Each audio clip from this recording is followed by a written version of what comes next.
굉장히 날씨가 청명하고 하늘이 맑고 참 가을이 빨리 왔다 싶은데, 아까 이렇게 먼 하늘 이렇게 바라보면서 무슨 생각이 났냐면, 엊그제 저 북쪽에서 미사일을 쏘아 올린 것이 생각이 나더라고요. 파란 하늘에, 그 파란 하늘을 보면 그 옛날에 그 봤던 그 그림이 생각이 나는데, 주님이 제자들이 보는 가운데 들려 올라가시는, 구름 타고 올라가시는 그 그림, 그것을 연상하면서 주님이 말씀하셨잖아요. 너희들이 본 그대로 내가 오리라고 하신. 저 파란 하늘에 구름이 좀 떠 있을 때 주님이 오시는 모습이 상상이 되는데, 거기가 이 충직한 이것이 날라 올라가는 것을 참 보면서 세상이 참 너무나도 험하구나, 참 이런 생각을 하게 됐습니다. 자, 무엇보다도 참 우리가 세상을 염려하며 걱정하며 살아가지만, 또 한편 생각하면 넓은 생각을 가지고 보면은 모든 것이 하나님이 세상 모든 만사를 주관하시는 그 가장 높고 높은 보좌 위에 계신 주님을 우리가 확실히 믿는다면, 주님의 손에 달려서 전쟁도, 우리 그 찬양도 있잖아요. 전쟁도 주께 속하였나니, 이런 찬양도 합니다만, 우리는 언제나 하나님을 전제할 때에 세상에 두려움은 없다. 하나님을 두려워하지 않는 자들이 세상을 두려워하는 것이지, 하나님을 두려워한다면, 진정으로 하나님 두려워한다면 세상을 두려워하지 않게 되겠죠. 자, 오늘 이제 본 말씀으로 돌아가서, 참 우리 인간은 무슨 관계를 맺고 살아가느냐에 따라서 그 마음이 더 가까우냐 멀어지냐, 그렇죠. 사도 바울은 언제나 교회를 향해서 아버지 같은 마음으로, 또 엄마 같은, 앞에서 말씀한 그 유모, 또 아버지, 이러한 표현을 씁니다만은, 언제나 그런 부모의 심정으로 항상 교인들을 상대하고 그들에게 마음을 줍니다. 이게 주님의 마음이요, 주님의 사랑이었죠. 근데 사실 사도행전 17장에 보면 사도 바울이 데살로니가서 복음을 전할 때에 그가 긴 기간이 아니고 짧은 기간의 말씀을 전하고, 유대인들에 의해서, 유대인들이 이 바울을 핍박함으로 거기에서 야반도주했단 말이죠. 저녁에 도망갔어요. 얼마나 그가 그 성도들을 두고 왔을 때 늘 그게 걸렸겠어요. 그 어느 교회도 소중하고 염려하고 걱정하지만, 이 데살로니가 교회에 대한 바울의 마음은 그때가 늘 연상이 될 거 아닙니까? 그래서 그들이 지금도 그 환난을 견디면서 잘 믿음을 지키고 나가고 있을까 염려와 걱정이 되어서 누구를 보냈다고요? 자신은 갈 수 없는 형편이기 때문에 자기가 가장 아끼고 사랑하는 디모데를, 자기가 지금 함께 해야 될 디모데를 그곳에 보냅니다. 그리고서 그 디모데가 와가지고 보고하는 내용, 우리가 앞에 살펴봤지만 보고하는 내용이 두 가지로 요약될 수가 있는데, 한 가지는 그 환난 가운데서도 그들이 믿음을 지키고, 그 믿음의 역사가 어떻게 해요? 사랑의 수고로 나왔다고 그랬죠. 온 성도들이 서로가 단결하고 하나 되어서 그런 외부에 대한 어떠한 핍박에 대항해서 싸우고 견디고 승리해 나가더라, 그 말이죠. 그 말씀을 듣고 너무너무 기뻐하고 큰 위로의 힘을 얻습니다. 또 한 가지는 바울 일행을 좋게 여기고 늘 그들을 만나기를 그들도 소원하고 있다는 거예요. 이 두 가지 사실을 바울은 듣고 너무나도 큰 위로를 받았다고 했습니다. 자, 우리 그 말씀 가운데 6절 말씀, 믿음과 사랑의 기쁜 소식을 전해주고 또 사도 바울을 보고 싶어하는 것을 6절에서 말하고, 7절에 보면 우리가 모든 궁핍과 환난 가운데서 너의 믿음으로 말미암아 위로를 받았느니라. 지난번에 여러분의 마지막 부분에 이 말씀을 드렸을 거예요. 우리는 모두가 위로의 대상이다. 그래서 지도자들은 성도들에게 뭘로 위로합니까? 하나님 말씀으로. 항상 사도 바울은 뭘로 성도들을 위로하는가? 하나님 어떤 분이신가? 자기가 또한 큰 경험을 했잖아요. 얼마나 큰 경험을 했습니까? 그걸 성도들에게 전해줌으로 성도들이 거기에 또 위로를 받고, 또 바울도 위로를 받아야 될 사람이에요. 그 사람도 어디를 가든지 유대인들이 그를 괴롭히고, 또 뭐 이방인들은 안 괴롭힙니까? 여러 가지 환난과 어려움 속에 그도 처해 있기 때문에 누군가의 위로를 받아야 되는데, 1차적으로는 하나님의 위로를 받지만, 하나님은 누구를 통해서 위로 주십니까? 꼭 우리는 그거 기억해야 돼요. 하나님은 우리를 위로해 주시되 우리의 지체인 성도들을 통해서 위로해 주시는 거예요. 그래서 이 데살로니가 성도들이 그 환난과 어려움 속에서도 모든 걸 극복하고 믿음을 지키고 서로 아름답게 자라나는 그 교회의 소식을 들은 바울은 막 힘이 펄펄 나는 거예요. 이게 위로입니다. 하나님이 그러한 성도들을 통해서 그를 위로를 해주셔요. 그래서 우리 인간은 언제나 누구나도 마찬가지로 서로가 위로가 필요한 자입니다. 자, 그래서 보혜의 성령, 위로의 성령께서 오늘 우리에게 오셔서 우리로 하여금 늘 감당할 만한 그 시험만을 허락하시되 그런 시험 가운데서도 하나님의 그 큰 은혜를 경험케 하시죠. 자, 오늘 본문을 한번 보십시다. 8절부터 우선 10절까지. 자, 얼굴을 보고서 믿음을 온전케 하려고, 다시 말해서 그들 믿음의 그 부족함을 보충하게 하려고 그는 간구를 해요. 그들을 얼굴 보고 만나서 그들에게 위로하고 그들에게 말씀을 전함으로 그들을 위로하고자 하는 그 바울의 뜨거운 마음, 정말 바울은 한결같은 마음으로 이 데살로니가서를 처음부터 마지막까지 보고 싶다는 그러한 내용들을 많이 이야기하고 있습니다. 자, 우리 그 8절 시작하면서 보면 그러므로 그랬잖아요. 자, 그러므로는 바로 앞에 말씀을 받지요.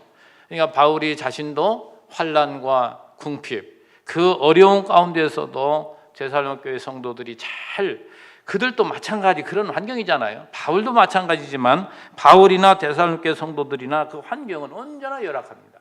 그런 환경 가운데 잘 대처해 나간다는 소식을 듣고 위로를 받았으므로 그게요.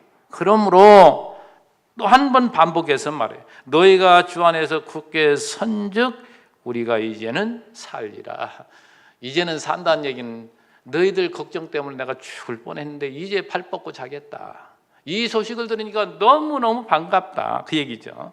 자, 주 안에서 굳게 선다는 이야기는 튼튼하게 흔들리지 않게 그들이 서 있다는 소식을 들으니까 이제 이 소식을 듣기 전에 어때요? 늘 염려하며 근심했지만 이 소식을 듣고서는 너무나도 기쁘고 힘이 나는 이런 모습을 봅니다. 그래서 이러한 참된 지도자들, 어느 집단이든 지도자군이 있잖아요. 항상 가정도 그렇고 직장도 그렇고 이 나라도 그렇고. 그런데 이런 집단에 있어서 그런 지도자들이 참된 지도자라면 그 집단 안에 있는 구성원들이 활기차고 힘있게 진짜 마음의 평강을 누리고 살아가는 그것을 보고 기뻐하는, 이게 참된 지도자입니다. 가정도 마찬가지잖아요. 형제들이 서로 우애하고 잘 이렇게 자라나는 것을 보면 부모가 기쁜 것이고, 직장도 마찬가지예요. 사주도 사원들이 직장을 사랑하고 동료들이 말이죠, 서로 연대해가지고 협력하면서 잘 살아가는 것을 보면 기쁘잖아요. 나라도 마찬가지. 국가의 한 지도자도 백성들이 평안하게 사는가를 살피고 백성들이 잘 사는 모습을 보면 그게 기쁜 것이 바로 그게 바른 지도자지. 뭐 교회는 말할 것도 없죠. 이건 세상도 그런데 교회는 뭐 거룩한 집단 아니에요. 그러니까 세상과 전혀 다른 이 교회는 말할 것도 없어요. 그래서 교회에 앞서가는 사람, 여러분 교회에 항상 지도자라고 하면 목사만 생각하지 말아요. 목사도 물론 지도자지만 다 지도자입니다. 장로, 권사, 안수집사, 집사들 다 재직들은 전부 지도자들인 거예요. 이런 앞서가는 사람들이 우리 형제들이 잘 살고 형제들이 어려운 가운데 극복하고 이겨나간다는 이러한 소식을 들으면 뭡니까? 마음에 기쁨이 넘치는 사람은 그건 진짜 자격이 있는 사람이에요. 교회 지도자 자격이 다른 게 아닙니다. 형제들이 잘 되고 잘 사는 것이 내게 기뻐야, 기쁨으로 그게 다가와야 이게 진짜 바른 지도자 될 수 있는 자란 말이죠. 그렇지 않고 형제가 잘 되는데 배가 아프고 남이 잘못되면, 형제들이 잘못되면 고소한 마음이 들고 하면 그거 지도자 될 자격이 못 되는 거예요. 그건 진짜 우리는 지체의식을 항상 가져야 될 때, 지체의식 가지라고 해서 되는 게 아니에요. 주님이 나의 머리시기 때문에 머리는 항상, 이 지체들은 머리의 지시를 따라 움직입니다. 일체예요, 일체. 그러니까 우리는 주님의 마음을 갖는 것이 너무나 당연한 거죠. 그러니까 여러분이 형제들을 사랑하는 마음, 형제들을 시기하고 미워하는 그런 마음이 있다면 내가 지금 뭡니까? 아직 믿음이 참 어리다는 거. 이런 사람은 어떻게 해야 되겠어요? 자중해야 돼요. 목소리 낼 이유가 없어요. 근데 또 어린아이들이 목소리는 더 큰 거죠. 또 사실은 그것도 이해를 또 해야 돼요. 또 크다고 하면은. 그래서 참 저는 이 성경을 보고 말씀을 전하면서도 하나님은 하나님의 나라를 우리에게 가르치는데 가장 잘 이 세상에서 모형적으로 만들어 놓은 제도가 가정제도다 생각이 돼요. 참 가족을 보면 너무나도 이 참된 교회를 우리가 잘 알 수가 있습니다. 그 언제나 그 표현이 그렇잖아요. 우리 예수님이 우리의 남편이요, 우리의 또 아버지요, 또 우리 이 몸의 머리요, 이런 걸로 표현을 하잖아요. 그러니까 전부 그게 이 가정을 이루는 하나의 그 요소들 아닙니까? 이런 것들이. 그래서 우리 성도님들 언제나 자신을 점검할 때에 내 형제들이 잘 되는 것을 보면 내가 너무 마음이 기쁘고 즐거우면 나는 많이 자랐구나. 틀림없어요. 그렇지 않으면 아직도 멀구나. 이것만 여러분이 인식한다면 문제될 소지가 하나도 없습니다. 자, 오늘 이 바울의 그 기쁨에 의한 그 뜨거운 마음을 보세요. 9절 이어서 말씀합니다. 우리가 우리 하나님 앞에서 너희로 말미암아 모든 기쁨으로 기뻐하니. 무엇 때문에 기뻐한다고요? 이 성도들이 그렇게 하나님 앞에 저들이 굴하지 않고 자라나는 모습을 너무너무 기뻐하고 있어요. 그리고 감사하는데 너를 위하여 능히 어떠한 감사로 하나님께 보답할까? 다시 말해서 하나님을 위해 더 살고 싶은 거예요. 정말 이 지도자들의 그 보람이란 뭐겠어요? 자기가 수고하고 땀을 흘리며 열심히 수고한 만큼 좋은 결실을 맺을 때 너무너무 큰 힘이 되는 거죠. 즐겁고. 그래서 사도 바울은 어떻게 하든지 주를 위해서 더 살고자 하는 그러한 뜨거운 마음, 이렇게 더 일어나고 있어요. 아버지의 그 큰 사랑을 깊이 깨달은 자식의 마음. 여러분, 이게 아까 가정을 두고 말했지만서도 자식들이 말이죠. 부모님이 나를 이 땅에 태어나게 하시고 나를 잘 양육해서 내가 여기까지 왔고, 그래서 그 아버지가 자신에게 얼마나 정말 사랑을 베풀었는가를 깊이 깨닫는 그 자식은 어때요? 아버지가 기뻐하는 삶을 살고 싶은 거예요. 그 아버지를 속삭이고 싶은 마음이 없다 이 말이죠. 그러니까 얼마만큼 부모에 대한 애정과 사랑을 깊이 그가 받고 사는가, 거기에 따라서 부모를 위해서 내가 어떻게 살아갈 것인가, 요 부모 앞에 자식의 그 모습을 볼 수가 있습니다. 자, 이제 사도 바울은 간구합니다. 10절에 우리 그 10절 말씀 보면 주야로 심히 간구하며, 주를 위해서 어떻게 살까 하면서 주야로 심히 간구하며, 주야라는 게 뭐예요? 밤낮을 가리지 않고 늘 하나님을 향하여 그의 소원이 있어요. 소원이.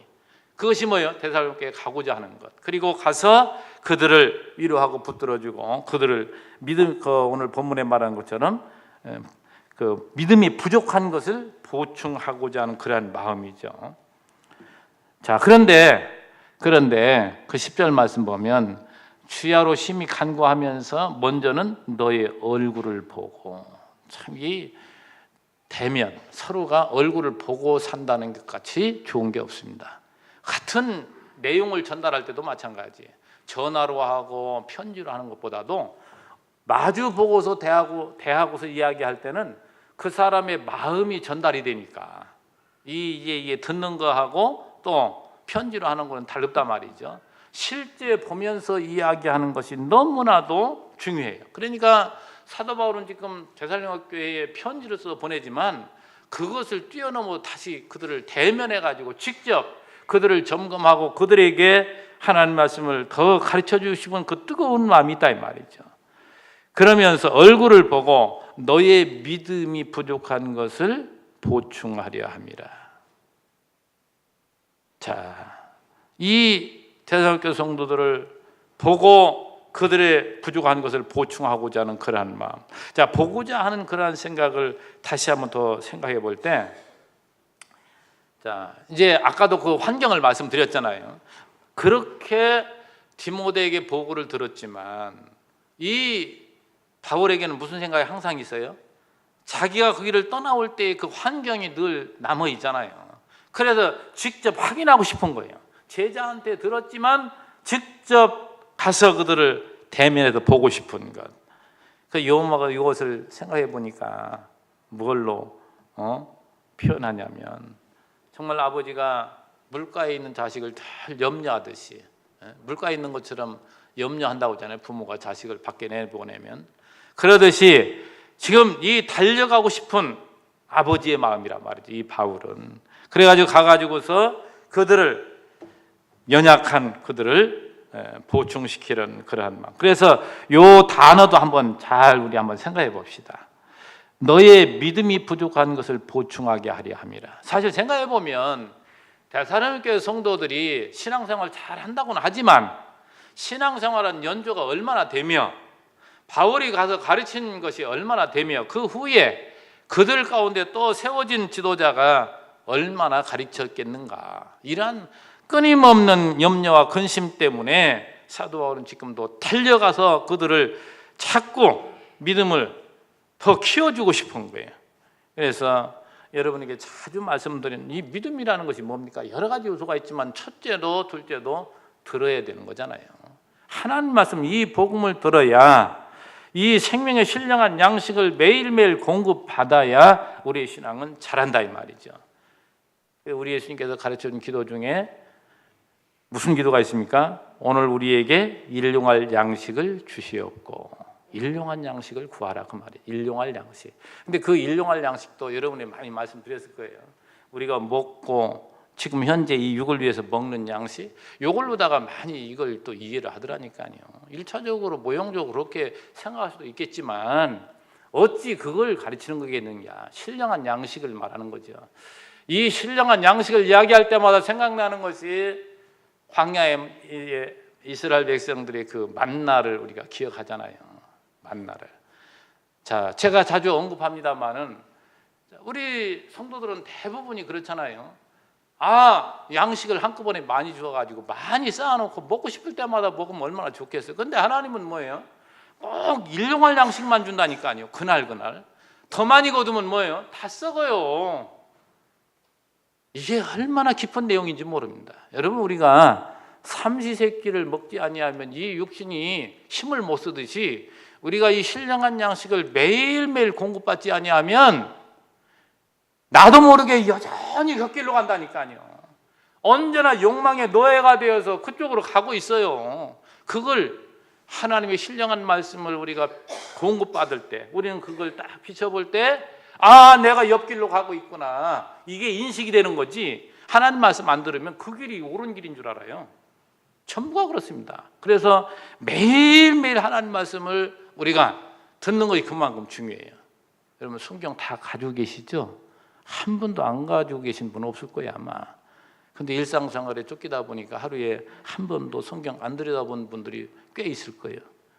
그래서 새벽 예배가 그렇게 중요한 거예요. 새벽 예배는 뭡니까? 하루에 자기가 보기 싫어도 우리는 꼭 교독을 하니까 이만큼 같이 읽어요. 그리고 들어요. 이게 무슨 말씀인가를.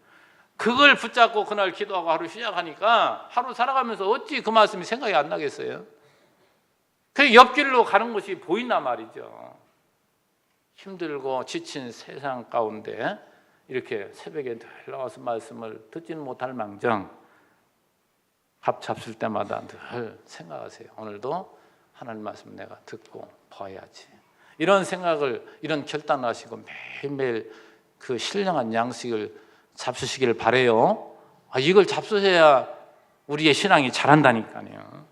그래서 사도 바울은 지금 그들에게 어찌하든지 보충해 주려고, 그 믿음이 연약한 것을 그들에게 채워주려고 그렇게 가고 싶은데 자꾸만 앞에서 우리 살펴봤지만 사단이 방해해가지고 가지를 못할 때 또 하나님 앞에 오늘 본문에 또 간구합니다. 자, 구체적인 그 간구 내용 11절부터 다시 또 봅시다. 11절 이어서.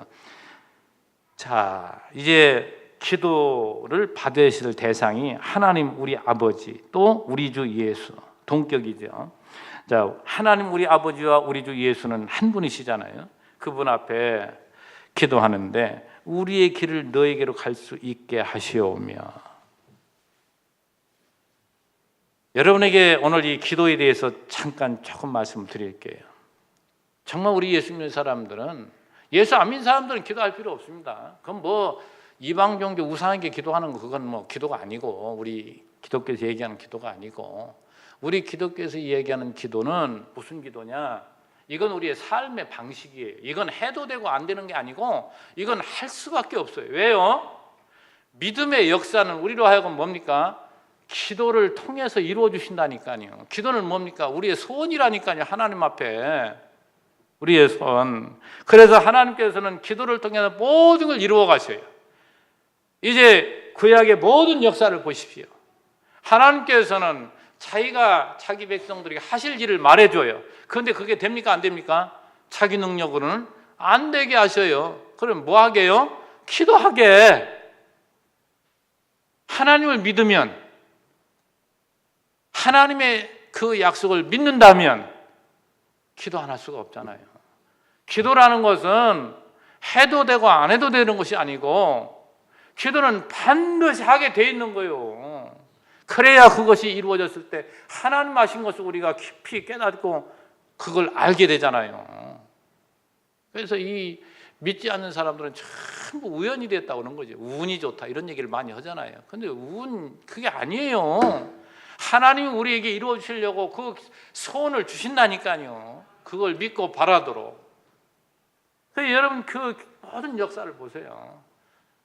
뭐가 많이 있지만은, 자, 여리고성을 쉽게 정복하죠. 하나님 말씀 따라서 돌기만 하면 그냥 7일째 되는 날 무너지더라니까요. 근데 그 다음 작은 성 아이성을 공격해 들어갈 때 자만하죠, 백성들이. 여호수아가 얼마나 교만합니까? 그러니까 몇 명 안 보내요. 전 백성들이 하나님께 간구하며 나가도 하나님 이기시에 이기는 건데 몇 명만 보내면서 아주 무시한단 말이에요. 그래서 대패하잖아요. 대패. 그때 여호수아가 어떻게 합니까? 기도하잖아요. 하나님 뭐요? 기도하게 만들어요. 왜 너희가 나를 의지하지 않아? 너희 힘으로 되는 일이 하나도 없어. 내가 해주어야지. 기도하도록 하나님 만들어 간다니까요. 여러분 다윗을 볼래요? 그를 기름 부어 세웠어요. 사무엘을 통해서 기름 부었다니까요. 그런데 그가 이스라엘의 왕 노릇하기까지는 얼마나 많은 시련을 겪게 하는지 몰라요. 그때마다 다윗은 뭐예요? 기도하잖아요. 하나님 앞에. 시편의 전체 내용을 보세요. 다 기도잖아요. 이게 하나님이 이루어가는 방식이라 이 말이죠. 여러분이 하나님 앞에 진짜 믿음으로 사십니까? 하나님 믿습니까? 여러분이? 하나님 믿는다면 내가 능력이 있고 하나님 필요 없는 사람은 그거 하나님 안 믿어요. 안 찾아요. 그러나 나는 할 수 없기 때문에 하나님은 또 하실 수 있고 나에게 하나님은 약속해 주셨기 때문에 그걸 붙잡고 기도하는 거예요. 우리는. 그래서 평생 동안 우리는 쉬지 않고 기도하는 것이 이 절박할수록 그 기도는 이루어지게 되어 있습니다. 우리 예수님도 그래서 우리에게 가르쳐 주는 거예요. 그 기도를. 예수님의 기도를 한 가지로 말하면 뜻이 하늘에서 이룬 것 같이 땅에서도 이루어지이다. 다시 말해서 하나님의 나라가 이 땅에 이루어지기를 기도하라 이 말이죠. 그래서 예수님이 줄여서 말한 것이 그 나라와 의를 구하라 너희는. 그거예요. 그러니까 주기도문은 이렇게 길게 돼 있는 것 같아도 그 나라와 의를 구하라는 거예요. 그래서 구체적으로 그 나라를 구하기 위해서 너희가 날마다 신령한 양식을 구해야 되고, 그렇잖아요. 그리고 시험에 들지 않도록 기도하고 악에서 구해달라고 기도하고, 그거예요. 그러니까 우리가 하나님의 나라를 우리 마음속에 주님이 찾아오시고 내 자신이 이런 은혜를 입고 살아간 존재임이 우리가 믿어질 때는 이 세상 모든 썩어질 욕심이 점점 믿음의 분량 따라 사라지는 거예요. 그 사람은 천국을 누리는 겁니다. 그래서 이방 종교, 특별히 이제 불교 같은 곳에서도 그걸 본 거예요, 안 거예요. 왜 인간이 불행한가? 이 욕망 때문에, 인간의 욕심 때문에, 탐욕 때문에. 우리 야고보서 뭐라고 그래요? 욕심은 몰라요? 네? 죄를 낳고 죄는 사망을 낳는다고 했잖아요. 욕심이 결국 죄를 짓게 만드는 거예요. 그런데 그 이방 종교 불교도 그걸 알았다니까요. 그래서 욕망을 버리는 방법이 뭔가? 세상 거 보지 않으면 된다. 그래서 산속 들어가는 거잖아요. 그래서 벽에다 대고서 욕망 떠나게 그거 수련을 쌓는 거잖아요. 그게. 근데 그걸로 안 되더라 이 말이죠. 그건 되는 것 같지만 안 돼요. 왜? 자기 속이 채워지지 않기 때문에. 내 속에 주님이 정말 하나님이 내 자신에 꽉 차 있을 때, 성령이 나를 지배했을 때 우리는 욕심을 버릴 수가 있는 거죠. 그게 우리의 참된 평화와 기쁨이고 이게 승리의 삶이에요. 우리는 날마다의 싸움이 바로 이겁니다. 이거. 그러니까 여러분도 주님이 가르치는 기도를 기도하시면서 세상과 싸워서 여러분의 그 정말 위에서 이루어진 그 하나님의 나라가 여러분에게 이루어져서 여러분도 기쁨을, 평화를 누리기를 원해요. 자, 간구 내용을 보면 바울 자신이 데살로니가 교회에 갈 수 있기를 구하죠. 우리 그 11절 하나님 우리 아버지와 우리 주 예수는 우리 길을 너에게로 갈 수 있게 하시오며. 거듭 바울은 지금 가고 싶어 한달입니다. 정말 이 중심을 누가 알겠어요? 데살로니가 교회 성도들이 그거 알려나 모르죠. 얼마나 하고 있는 지금 자기가 할 일도 많은데 데살로니가에 가고 싶은 그러한 마음을 또다시 하나님 앞에 아뢰는 거예요. 왜? 갈 수 있게도 하시고 갈 수 없게도 하시는 분이 하나님이시니까. 그러니까 하나님께 더 간구한다 이 말이에요. 다시 말해서 하나님의 그 주권을 철저하게 사도 바울은 믿습니다. 잠언서 16장 9절 우리가 잘 아는 말씀인데 사람이 마음으로 자기의 길을 계획할지라도 그의 걸음을 인도하시는 이는 여호와시니라. 누가 그걸 믿고 고백합니까? 솔로몬이 그러잖아요. 솔로몬이 그걸 다 경험한 거예요. 여러분 사도 바울도 그걸 경험했고 그걸 믿고 있기 때문에 하나님 이 길을 가게 해주세요. 자기 스스로도 갈 수도 있잖아요. 기도한단 말이죠. 이게 진짜 하나님을 믿는 사람의 아름다운 모습이에요. 갈 수 있게 해달라고 하면서 12절에 이어서 또 주께서 우리가 너희를 사랑함과 같이 너희도 피차간과 모든 사람에 대한 사랑이 더욱 많아 넘치게 하사. 그게 사랑이 그 농도가 지금은 요만큼 된다면 그 분량으로 따지면 이만큼 된다면 더욱더 넘치게 많이. 제가 자주 말씀드리는 이 믿음의 분량, 이 사랑의 농도도 다 달랐습니다. 얼마만큼 내가 주의 은혜에 감격하며 사느냐에 따라서 그 사람에게 믿음의 분량이 있는 크기가 다른 거예요. 그래서 점점 우리는 이 커나가는 것이지 완전한 자는 누구도 없어요. 그래서 사도 바울은 뭐라고 얘기냐면 전제하는 것이 우리가 너희를 사랑함과 같이. 이게 지도자의 본된 생활입니다. 그러니까 데살로니가 성도들을 사도 바울이 사랑함과 같이 너희도 피차 서로 사랑하고 그 다른 이웃, 많은 사람, 모든 사람들을 사랑하기를 원한다. 그걸 지금 기도하는데 제가 이 말씀 보면서 요한일서 4장 10절 말씀, 그 말씀 보면 사랑은 여기 있으니 우리가 하나님을 사랑한 것이 아니에요. 하나님이 우리를 사랑하사 우리 죄를 속하기 위하여 화목제물로 그 아들을 보내셨습니다. 하면서 11절에 사랑하는 자들아 이와 같이 하나님이 이같이 우리를 사랑하셨은즉 우리도 서로 사랑하는 것이 마땅하도다. 다시 말해서 예수께서 우리의 화목제물, 이 땅의 화목제물은 뭐예요? 죄값을 대신해서 불로 태워지고 드려지는 제사 아닙니까?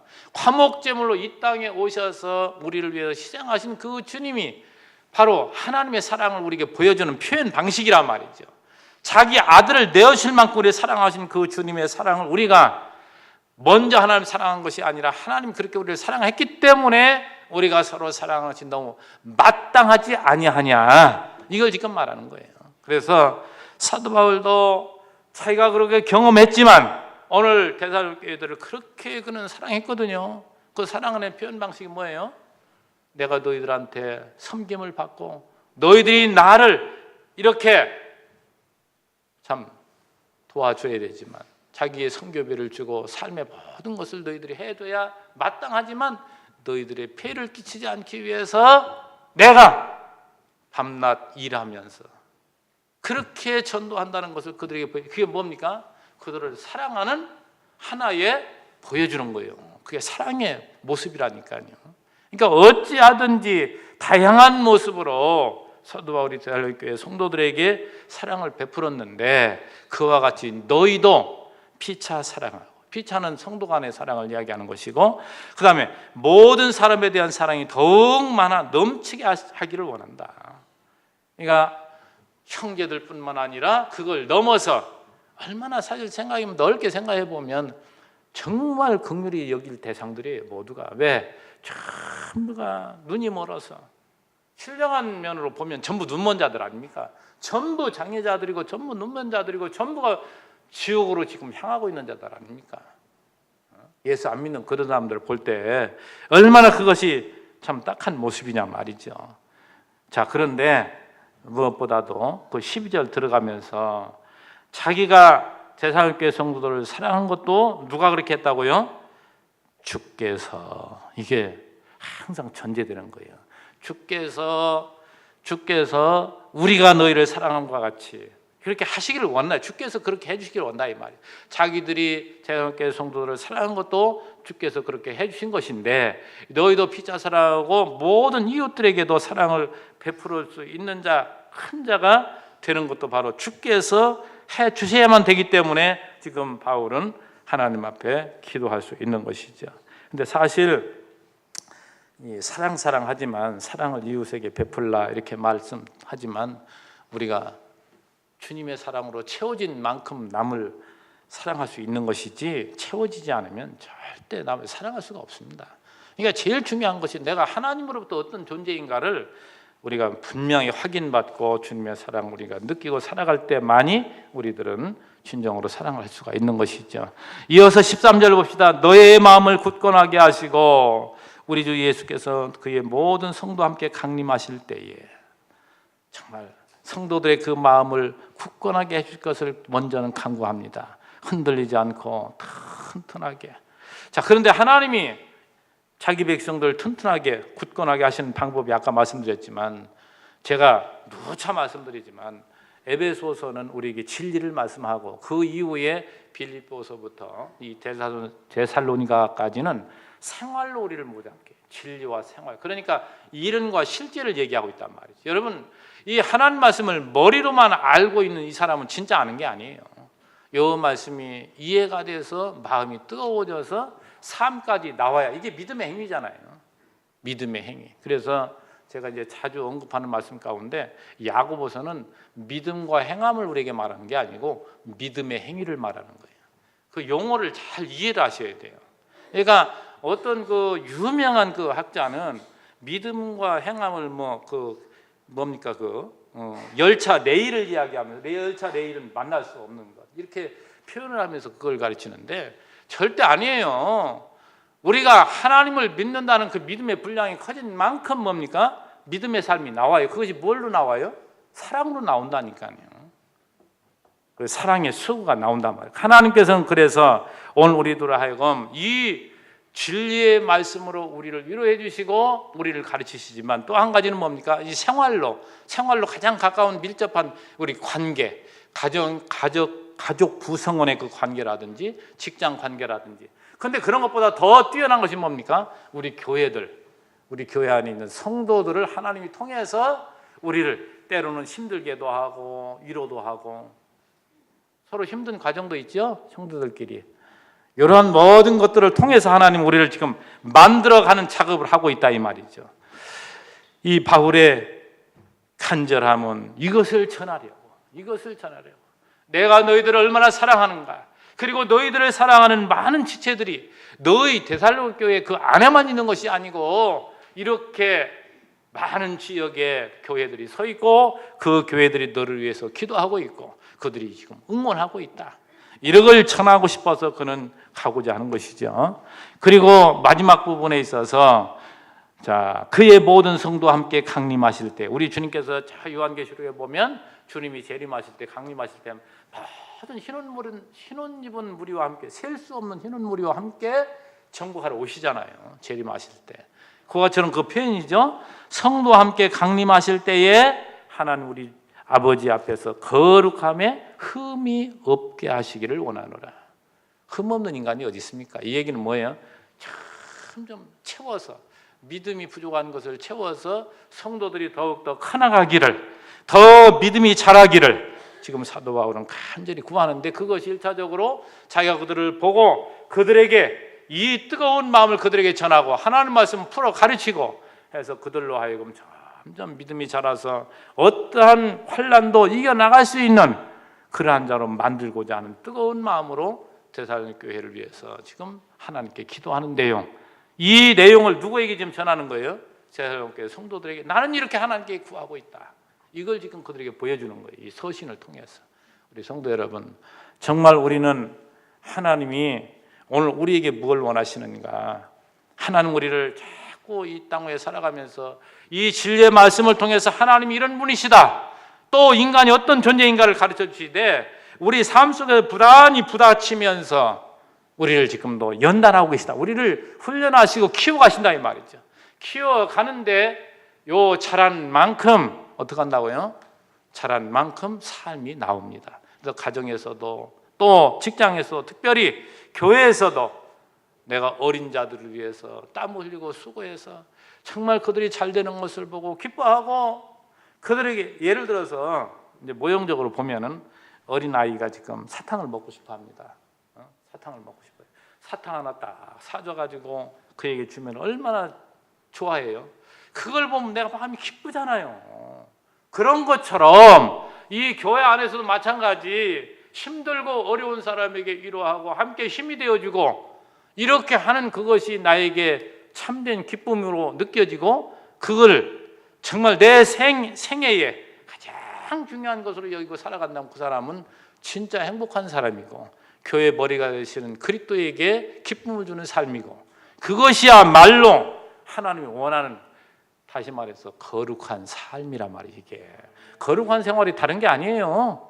거룩한 생활이 아까 얘기한 것처럼 형제들이 잘 되는 것이 좋고, 그들이 잘 되게끔 힘들어하는 자들이 그 힘들어하는 것을 다 치유받고 건강을 찾고 힘있게 살아가는 것을 보면 서로가 즐겁게 기쁘게 살아가는, 이게 천국 아니겠어요? 이게 교회예요. 이게 거룩한 생활입니다. 이렇게 살게 하시려고 하나님께서는 우리에게 성령을 보내주셨고, 성령께서 여러분 오늘 또 여기에 나오게 하셨고, 이 말씀을 듣게 하셨고, 또 삶 속에 부딪히게 돼 있어요. 부지런히 여러분 삶에서 부딪힐 때마다 이런 말씀이 생각이 나서, 정말 나에게 힘들게 하는 영혼이 있다 할지라도 이분은 하나님이 사용하시고 나를 더 이 사람을 통해서 긍휼히 여기를 마음을 갖게 하시고 이 사람에게 사랑을 베풀어 주라고 하나님 붙여주셨구나, 이 마음이 와서 그에게 내가 정말 사랑의 수고가 거기에 나온다면 그 사람은 참 많이 자란 사람이고 하나님의 사랑을 받는 자죠. 여러분도 삶 속에서 늘 자신을 점검하면서 여러분의 신앙이 무럭무럭 자라서 정말 우리 형제들에게 도움이 될 수 있는 여러분 되시기를 주의 이름으로 축원합니다. 기도합니다. 하나님 아버지 감사합니다. 오늘도 우리에게 동일하게 더 데살로니가 교회 형제들과 같이 동일하게 이 귀한 말씀을 주셔서 우리로 하여금 다시 한번 자신을 돌아보고 우리가 삶의 목표를 어떻게 세우고 살아가야 될지를 다시 한번 생각할 수 있도록 복을 주시니 감사합니다. 우리 성도님들 정말 우리에게 나보다 더 어린 자를 하나님 나에게 붙여주셨다면 나에게 하나님께서 일할 일거리를 주셨구나, 정말 주의 이름으로 우리가 함께 협력하고 그들에게 도움을 줄 때 거기에서 참된 기쁨이 있고 있다면 우리가 얼마나 행복한 삶을 살아가는 것이 되겠습니까? 아버지, 기도하옵기는 이 나라에 평화가 임하기를 원합니다. 너무나도 지금 북쪽에 있는 더 또 못된 세력들이 우리를 위협하고 있지만 분명한 것은 이 땅에 하나님께서 우리 성도들을 모아서 교회를 세우셨고 세계 선교를 위해서 하나님 쓰신다는 것을 저희들 알기에 주님은 이 땅을 사랑하고 우리 백성들을 사랑한다는 저희들을 믿습니다. 하나님이여, 세상에 인간들이 만들어 놓은 것이 아무리 위협적이다 할지라도 능력의 하나님 앞에 그것이 무수용지물이 될 수밖에 없음을 우리가 다시 한번 알고 세상을 절대 두려워하지 않고 더 당당하고 힘있게 살아가는 우리 모두로 삼아주시기를 간절히 바라옵고 예수님의 이름으로 기도하옵나이다. 아멘.